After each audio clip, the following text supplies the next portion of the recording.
پنجاب کے شہر ڈیرہ غازی خان میں قائم ریسکیو آفس 1112 میں FGRF کے تحت ایک سیشن ہوا جس میں ریسکیو اسٹاف سمیت دیگر اسلامی بھائیوں نے شرکت کی۔ صوبائی ذمہ دار نے ریسکیو اہلکاروں میں دعوت اسلامی کے مختلف شعبات کا تعارف پیش کرتے ہوئے FGRF کے تحت ہونے والے فلاحی کاموں کے حوالے سے آگاہی دی۔ اس موقع پر ریسکیو آفس میں بین الاقوامی سطح پر ہونے والے فلاحی کاموں کے حوالے سے ڈاکیومنٹری بھی دکھائی گئی، جس پر ریسکیو اہلکاروں نے FGRF کے فلاحی کاموں کو سراہتے ہوئے اپنی اچھی نیتوں کا اظہار بھی کیا۔ ریسکیو آفس میں شعبہ FGRF کے تحت روزہ داروں کے لیے افطار کا اہتمام بھی کیا گیا، جس میں ریسکیو آفس اسٹاف سمیت دیگر عاشقان رسول نے بھی شرکت کی۔ آخر میں district emergency officer Dera Ghazi Khan engineer Ahmad کمال نے دنیا بھر میں ہونے والے FGRF کے فلاحی کاموں کو سراہتے ہوئے مدری خبروں کو اپنے تاثرات بھی پیش کیے۔ پلانٹیشن کی ایکٹیویٹیز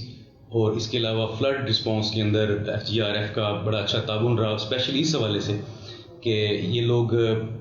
جو آفٹر جو ریہیبلیٹیشن کا پروسیس ہوتا ہے اس میں اسپیشلی لوگوں کو فوڈ اور شیلٹر تک بھی ایون ان لوگوں کا ہے کہ وہ پرووائڈ کر رہے ہوتے ہیں، اور ایک جوائنٹ ورکنگ رہی ہے ہماری سب ماشاءاللہ سے۔ ایک اچھی ایڈیشن ہے FGRF کی فارم میں کہ اگر ان کے والنٹیئرز اور ریسکیو 1122 کے امپلائیز اور والنٹیئرز اگر مل کے ڈیرہ غازی خان جو کہ ایک فلڈ پرون ایریا ہے، یہاں کے علاقوں میں اگر رسپانس کرتے ہیں تو یہ کمیونٹی کے لیے بڑا فروٹفل رہے گا۔